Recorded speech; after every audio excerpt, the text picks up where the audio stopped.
Ngapain juga pengurus PSSI melayangkan surat protes ke AFC tentang gol Irak kedua itu, gol yang dianggap offside itu.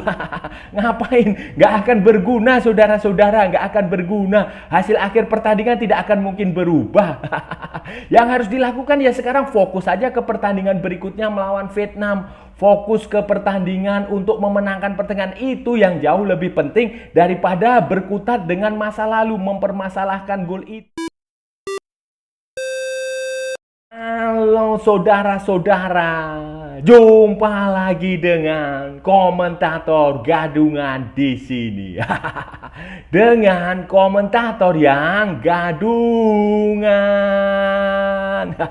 Seperti biasa saudara-saudara, seperti biasa. Kalau kita sudah bertemu, pasti akan ada yang kita bicarakan, kita perbincangkan, kita bacotin, kita cakap, kita ulas, kita analisis tentang sepak bola di seputaran Asia Tenggara, di negara-negara tetangga, negara-negara serumpun, negara-negara jiran, Indonesia, Malaysia, Thailand, Vietnam, Laos, Myanmar, Brunei Darussalam, Timor Leste, Kamboja, Filipina, mana lagi ya? Singapura, Wakanda, Konoha, dan sekitarnya. Semua akan kita bicarakan secara fair, secara jujur, secara adil. Tidak ada muatan provokasi, kebencian maupun politik. Berdasarkan fakta dan bukan klaim baik yang sudah lama maupun yang terkini. Bebas saudara-saudara, bebas, bebas, bebas, bebas. Yang penting sopan. Dan untuk edisi kali ini saudara-saudara, untuk edisi kali ini kita akan bicara, masih akan bicara tentang Piala Asia.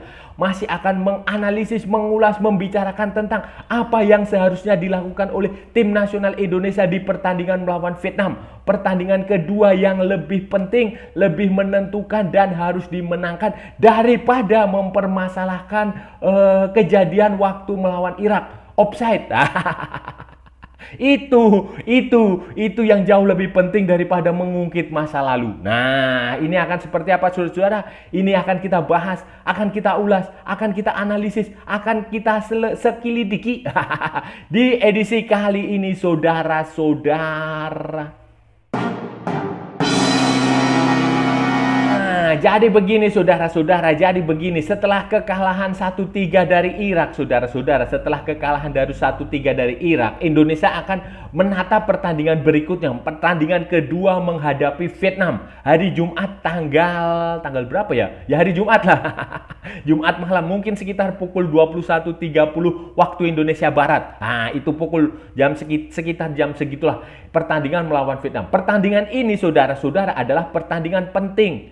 Pertandingan penting dan krusial. Bahkan bisa dikatakan ini sebagai pertandingan hidup mati. Hidup mati Indonesia di Piala Asia. Kalau Indonesia kalah, saudara-saudara, kalau Indonesia kalah, sudah dipastikan Indonesia akan tersingkir. Kenapa? Karena pada pertandingan terakhir kita akan melawan Jepang. Impossible saudara-saudara bisa mengalahkan Jepang. Impossible. Walaupun impossible is nothing. Nah, tidak ada hal yang mustahil di sepak bola. Tetapi mengalahkan Jepang itu ya tidak mungkin lah bagi saya. Saya tidak bisa membayangkan Indonesia mengalahkan Jepang, mustahil. Jadi salah satu bukan salah satu ya, satu-satunya poin yang bisa didapatkan Indonesia di Piala Asia ini adalah melawan Vietnam. Dan itu harus 3 poin. Mutlak, harga mati. 3 poin kemenangan itu harus bisa dihasilkan melawan Vietnam. Kalau skornya imbang, saudara-saudara, juga berat. Sama saja. Dengan 1 poin itu tidak akan mungkin Indonesia lolos ke babak 16 besar berdasarkan peringkat 3 terbaik. Karena di grup lain juga pasti poinnya juga lebih dari 1. Nah, kalau 3 itu kemungkinan masih bisa lolos, saudara-saudara. Kalau 1 itu nanti membutuhkan keajaiban yang ajaib. Jadi tidak ada kata lain, harus menang. Apapun harus dilakukan, menyerang, apakah dengan counter attack atau dengan mendominasi permainan atau dengan serangan, apapun lah itu. Yang penting Indonesia harus bisa mengalahkan Vietnam. Vietnam, saudara-saudara, untuk mengalahkan Vietnam tentu saja harus ada taktik dan strategi yang berbeda dari yang dilakukan melawan Irak. Harus saudara-saudara, dan tetapi yang jauh lebih penting sebelum itu ya, sebelum kita memasuki taktik dan strategi itu, yang jauh lebih penting adalah melupakan insiden-insiden di pertandingan melawan Irak, khususnya insiden-insiden yang membuat kecewalah. Misalnya offside. Nah, itu sudahlah, kita lupakan, kita nggak usah mengungkit-ungkit itu lagi, kita nggak usah membicarakan itu lagi karena itu sudah masa lalu. Makanya saya heran dan saya nggak tahu ya apa yang ada dalam pikiran PSSI ketika dia melayangkan surat protes ke AFC. Protes sudah melayangkan surat protes ke AFC tentang offside itu, kejadian offside itu. Aduh, saya nggak tahu ini yang melayangkan surat protes ini paham sepak bola atau tidak, paham aturan atau tidak. Apapun yang Anda protes itu nggak akan berpengaruh terhadap hasil pertandingan. Bahkan keputusan pengadilan arbitrase olahraga di Swiss pun tidak akan bisa membatalkan hasil pertandingan ini, saudara-saudara. Jadi yang dihukum ya nanti wasitnya, operator VAR-nya yang konon katanya dari mana saya nggak tahu, dari Thailand atau dari mana saya nggak tahu. Itu yang dihukum, dan kalaupun itu dihukum juga apa manfaatnya buat Indonesia? Nggak ada manfaatnya sama sekali, saudara-saudara. Nggak ada. Dan yang nggak akan mungkin berubah lah. Hasilnya tetap Irak tetap menang 3-1. Hasilnya offside itu tetap dianggap tidak offside. Pertandingan tetap berlangsung, Irak tetap dapat 3 poin, Indonesia tetap itu saja. Jadi lupakanlah hal-hal non teknis itu, karena itu akan sangat mengganggu nanti ketika pertandingan melawan Vietnam. Nah, itu adalah basic. Konsentrasi, fokus itu adalah yang utama sebelum para pemain itu masuk ke hal-hal yang teknis. Ya, hal teknis yang jauh lebih substansial. Jadi lupakan kejadian itu, fokus menatap masa depan. Jangan terjebak oleh masa lalu. Menghadapi Vietnam, saudara-saudara, saya yakin sih Sintayong akan kembali melakukan perubahan, baik perubahan formasi maupun taktik game plan-nya itu pasti berubah. Formasi itu kemungkinan juga akan berubah, tidak lagi dengan sistem defensif seperti itu 5-4-1. Kalau saya membacanya ya 5-4-1 waktu melawan Irak. 5-4-1 yang fleksibel bisa menjadi 3-4-3, yang bisa menjadi 3-6-1. Ah, itu fleksibel seperti. Tapi menurut saya, saudara-saudara, nanti ketika menghadapi Vietnam itu Sintayong tidak akan main dengan defensif itu. Mungkin saja masih dengan 3 back, tetapi dia akan lebih agresif dengan 3-4-3 bisa. Atau mungkin saja dia akan kembali memakai 4-2-3-1 atau 4-3-3. Itu kemungkinan yang bisa diambil oleh Sintayong. Kenapa? Karena Vietnam berbeda dengan Irak. Walaupun Vietnam itu tim yang bagus dan Sintayong itu, ya jujur saja ini ya saudara-saudara, ya mohon maaf ya, Sintayong itu selama melatih Indonesia itu tidak pernah bisa mengalahkan Vietnam. Kalau nggak imbang ya kalah. Kalau nggak imbang, baik di kualifikasi Piala Dunia 2022 maupun di Piala AFF, saudara-saudara. Jadi itu yang terjadi. Tetapi yang bisa mengalahkan Vietnam ya hanya Indra Safri. Timnya SEA Games, saudara-saudara. Maksud saya seperti itu. Itu nggak bisa mengalahkan Vietnam.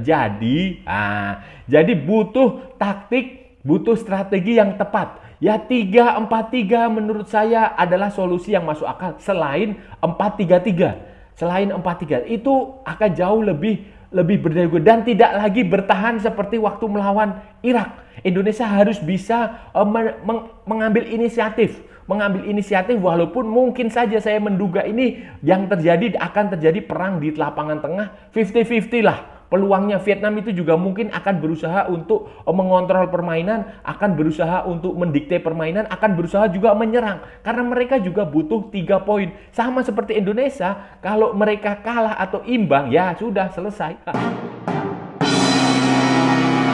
Tapi Vietnam ini, saudara-saudara, menghadapi Vietnam mungkin saja ya, ini mungkin probabilitas, kemungkinan ya, namanya juga kita analisis gadungan. Kita hanya berdasarkan kepada kemungkinan, bisa benar, bisa juga salah. Kalau benar alhamdulillah, kalau salah nggak masalah, namanya juga gadungan. Jadi begini, berdasarkan kemungkinan Sintayong itu bisa saja memainkan pemain seperti Sandy Walsh untuk bermain bisa di fullback kanan, wingback kanan, atau di gelandang tengah. Bisa juga dia memainkan Sen Patinama di posisinya Pratama Arhan. Pratama Arhan biar dia beristirahat karena waktu melawan Irak dia menurut saya tidak terlalu bagus. Itu Sandy Walsh dan Sen Patinama bisa main. Kemudian di depan itu juga bisa memainkan Ramadan Sananta untuk menggantikan Rafael Struijk. Jangan Dimas Derajat lah. Jangan Dendi Sulistiawan. Mereka hanya bisa berlari-lari saja. Ramadan Sananta mungkin akan jauh lebih masuk akal. Sementara di tengah menurut saya tidak perlu ada perubahan yang signifikan. Karena Ivar Jenner itu sudah bermain cukup bagus. Kemudian Justin Hubner itu juga bermain cukup lumayan lah saudara-saudara. Cukup lumayan. Di belakang juga nggak perlu kita berubah karena situ Rizky Ridho, Elkan Bagot, Jordi Amat itu juga lumayan bagus. Ya mungkin saja yang agak ditingkatkan itu ya posisinya Pratama Arhan dan posisinya Asnawi karena tidak maksimal. Ya dengan masuknya Sandy Walsh maupun Shane Patinama itu mungkin saja bisa mengurangi mengurangi itulah bisa membuat daya gedor Indonesia. Kemudian, nah ini yang menarik saudara-saudara. Yakob Sayuri itu saudara-saudara, Yakob Sayuri itu berada di posisi yang tepat. Menurut saya pemain terbaik waktu melawan Irak itu bukan Marcelino Ferdinand yang mencetak gol saudara-saudara, tetapi Yakob Sayuri. Karena dia bisa bermain ketika diminta untuk menjadi penyerang sayap, dia bisa bermain di situ. Ketika dia diminta untuk menjadi back sayap, dia bisa bermain dengan bertahan, menyerang sama bagusnya. Itu kunci permainan waktu melawan Irak yang menurut saya bisa dilanjutkan nanti ketika menghadapi Vietnam. Yakob Sayuri melawan Irak saudara-saudara yang cukup bagus menurut saya itu sebenarnya merupakan jawaban dari kritik banyak orang, banyak fansnya Sadil Ramdhani yang mempertanyakan mengapa Sadil Ramdhani dicoret. Dan Sintayong itu menjawabnya dengan menempatkan Yakob Sayuri itu saudara-saudara, itu jawaban. Tidak perlu berbusa-busa, tidak perlu berdebat, tetapi itu sudah menunjukkan bahwa Yakob Sayuri adalah jawaban yang pasti mengapa Sintayong memutuskan mencoret Sadil Ramdhani. Kenapa? Karena siapa itu? Sadil Ramdhani itu hanya bagus menyerang, tidak bisa bertahan. Sementara Yakob Sayuri itu bisa menyerang, bisa juga bertahan sama bagusnya. Itu kelebihannya Yakob Sayuri yang tidak dimiliki Sadil Ramdhani, sehingga Sintayong memutuskan tidak memasukkan Sadil Ramdhani. Dan itu terbukti saudara-saudara. Ketika pertandingan melawan Irak itu kan skemanya 5-4-1.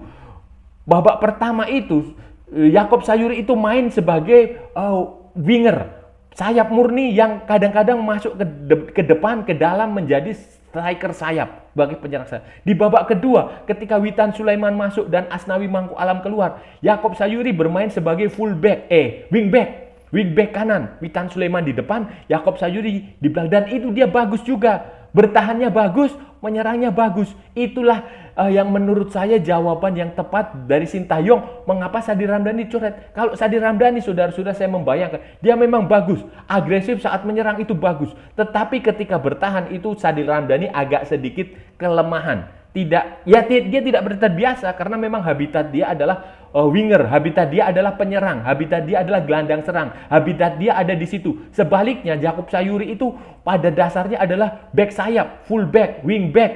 Jadi ketika dia disuruh menyerang dia bagus, ketika dia diminta untuk bertahan dia juga bagus. Jadi ini nanti Yakob Sayuri ini akan menjadi salah satu pemain yang menentukan ketika pertandingan menghadapi Vietnam saudara-saudara. Bagaimana dengan Vietnam saudara-saudara? Bagaimana dengan Vietnam? Dari yang saya amati dari pertandingan melawan Jepang saudara-saudara ini ya saudara-saudara ya. Vietnam itu punya kualitas. Kita harus fair mengakui bahwa Vietnam punya kualitas. Terlepas dari sejumlah pemain utama Vietnam yang absen. Seperti Si Nguyen, Tin Lin, kemudian Duan Van Hau dan Van Lam itu mereka absen. Tetapi secara kualitas itu mereka bagus sekali, dan Vietnam itu masih saja mengandalkan pemain-pemain yang cepat saudara-saudara. Itulah kelebihan Vietnam yang harus diwaspadai oleh Indonesia. Cepat sekali mereka cepat dan semangat juang mereka itu juga bagus. Semangat juang mereka itu bagus, seperti tidak ada perbedaan waktu dilatih Park Hang-seo maupun Philippe Troussier. Masih sama. Mereka tetap berlari, pemainnya berlari mencari ruang, kemudian ngotot. Itu kelebihan Vietnam yang saya rasa harus diwaspadai oleh Indonesia. Selain itu saudara-saudara, Vietnam punya skenario bola mati yang sangat bagus. Tendangan bebas, tendangan sudut, direct free kick maupun undirect free kicknya itu bagus saudara-saudara. Itu juga harus diwaspadai karena salah satu titik lemah Indonesia adalah crossing, mengantisipasi umpan silang, dan ini Vietnam ini tampaknya akan memanfaatkan itu. Mereka pasti sudah hafal cara bermain Indonesia karena sudah sering bertemu saudara-saudara, baik di eranya Park Hang-seo maupun di eranya Philippe Troussier ini. Mereka sudah hafal betul dan mereka pasti akan mengeksploitasi dengan umpan-umpan lambung. Itu prediksi saya. Umpan lambung baik dengan ketika ada tendangan bebas maupun ketika ada sepak pojok maupun nanti mereka akan menyerang dari sayap itu. Penyerang sayapnya bagus. Mereka akan main dengan 4-2-3-1, 4-3-3, 4-4-2. Kurang lebihnya formasinya seperti itu. Terkadang juga mereka juga bisa main dengan 3-4-3. Tetapi intinya mereka akan lebih banyak mengeksploitasi sayap Indonesia dan akan langsung melemparkan bola ke tengah. Bola lambung bisa, kemudian tusukannya itu juga bahaya, saudara-saudara. Itu yang harus diwaspadai oleh pemain-pemain Indonesia. Menurut saya, saudara-saudara, ini pertandingan ini adalah 50-50. Kens, peluangnya adalah 50-50. Baik Vietnam maupun Indonesia itu sama-sama punya peluang yang besar untuk memenangkan pertandingan. Bahkan mungkin saja ini bisa berakhir dengan imbang. Walaupun saya tidak berharap ini imbang. Saya berharap Indonesia menang. Tetapi ini peluangnya adalah 50-50. 50-50. Dan jangan lupa saudara-saudara, ada faktor psikologis yang mungkin saja akan dihadapi oleh Philippe Troussier. Begini, pada Piala Asia 2004, Philippe Troussier itu melatih Qatar. Tim nasional Qatar di Piala Asia 2004 waktu itu di Cina. Dan Indonesia waktu itu satu grup dengan Qatar. Satu grup dengan Qatar dan Indonesia waktu itu dilatih oleh Ivan Kolev. Dan hasilnya saudara-saudara, Indonesia mengalahkan Qatar 2-1. Mengalahkan tim asuhan Philippe Troussier. Dan setelah pertandingan, Philippe Troussier itu dipecat. Dipecat. Itu adalah pertandingan pertama kalau nggak salah ya di Piala Asia 2004. Nah, ini adalah faktor psikologis yang tampaknya akan membebani Philippe Troussier karena terbukti waktu SEA Games itu juga Philippe Troussier dikalahkan oleh Indonesia asuhan Indra Syafri. Faktor-faktor non teknis seperti ini nih kadang juga mempengaruhi saudara-saudara. Jadi saya rasa kita harus optimistis. Sebagai orang Indonesia, sebagai penggemar Indonesia, pendukung Indonesia, kita harus optimistis bahwa setidaknya Indonesia akan mampu mengalahkan Vietnam. Masa setelah berkali-kali menghadapi Vietnam, Sintayong nggak pernah menang? Harusnya saat ini saatnya Sintayong membawa Indonesia untuk mengalahkan Vietnam. Masa hanya kalah terus atau imbang terus kan nggak enak juga saudara-saudara. Jadi saya rasa peluang Indonesia cukup besar asalkan para pemain tidak melakukan kesalahan, tidak mengulang kesalahan seperti pertandingan melawan Vietnam. Komunikasi, koordinasi, konsentrasi, fokus itu harus ditingkatkan dan jangan menganggap remeh pemain-pemain Vietnam, saudara-saudara. Saudara-saudara, itu tadi pembahasan kita hari ini, saudara-saudara. Kita sudah bicara panjang lebar tentang kemungkinan apa yang akan dilakukan Sintayong, tim nasional Indonesia ketika nanti menghadapi Vietnam, menghadapi pertandingan kedua melawan Vietnam. Perubahan-perubahan apa saja yang harus dilakukan dan mungkin saja harus dikerjakan supaya Indonesia mendapatkan kemenangan melawan Vietnam. Karena saudara-saudara, karena ini ibarat sebagai laga hidup mati, penentuan. Menang, Indonesia harus menang. Kalau imbang, berat saudara-saudara, berat. Karena terakhir itu lawan Jepang, berat sekali. Jadi Indonesia harus menang. Menang dengan skor berapapun. Kalau Indonesia bisa mengalahkan Vietnam, skornya poinnya 3. 3 dan kemungkinan Jepang akan mengalahkan Irak lah. Kemungkinan juga nanti di pertandingan terakhir Indonesia kalah dari Jepang. Jadi 3 poin dan berharap dengan hasil pertandingan di grup lain. Karena dari 6 peringkat 3 terbaik itu 6 peringkat 3, 6 grup ya. 6 grup itu hanya ada 4 peringkat 3 terbaik yang akan lolos. Jadi kita berharap saja dari predikat itu, dari peringkat ketiga terbaik kita nggak usah berharap menjadi runner up. Karena nggak mungkin lah setelah kekalahan dari Irak. Apalagi juara grup, lebih nggak mungkin lagi. Jadi Jepang, Irak kemungkinan bisa lolos. Nah, peringkat ketiga ini akan diperebutkan oleh Indonesia dan Vietnam. Jadi kuncinya ya di sini. Pertandingan ini krusial, saudara-saudara. Pertandingan penting, harus menang. Apapun caranya harus menang sehingga pemain harus fokus ke situ. Sudahlah, lupakan kejadian waktu melawan Irak. Lupakan insiden gol kedua Irak yang dianggap offside. Lupakan itu, nggak usah protes lagi, nggak usah diperpanjang masalahnya, percuma, nggak ada guna. Protes ke AFC juga hasilnya tidak akan mengubah hasil pertandingan. Paling wasitnya yang dihukum, tapi buat apa wasitnya juga dihukum? Wasitnya dihukum buat apa juga, nggak ada guna gitu loh. Jadi ya sudah, fokus saja ke pertandingan melawan Vietnam. kuatkan diri, kuatkan mental, persiapkan sebaik mungkin, gunakan taktik dan strategi yang gitu, cetak sebanyak mungkin gol. Ah, 1 gol aja juga cukup lah, yang penting menang. Dan saya rasa sudah cukup ya saudara-saudara pembahasan kita hari ini. Kalau ada salah-salah ya mohon maaf, namanya juga gadungan. Tetapi kalau benar berarti sebuah kebenaran. Kalau saudara-saudara merasa channel ini bermanfaat, berguna, menghibur, menginspirasi, silahkan like, share, and subscribe. Tapi kalau tidak saudara-saudara, abaikan saja, skip, jangan ditonton, tetapi jangan juga di-report. Kasihan saya saudara-saudara. Ikuti juga akun media sosial Komentator Gadungan, ada di Instagram, ada di Facebook, dan ada di TikTok. Oke saudara-saudara, sampai bertemu lagi di edisi-edisi berikutnya dengan tema-tema yang jauh lebih konyol, dengan tema-tema yang jauh lebih tidak bermanfaat, dengan tema-tema yang jauh lebih membagongkan. Salam olahraga dan merdeka!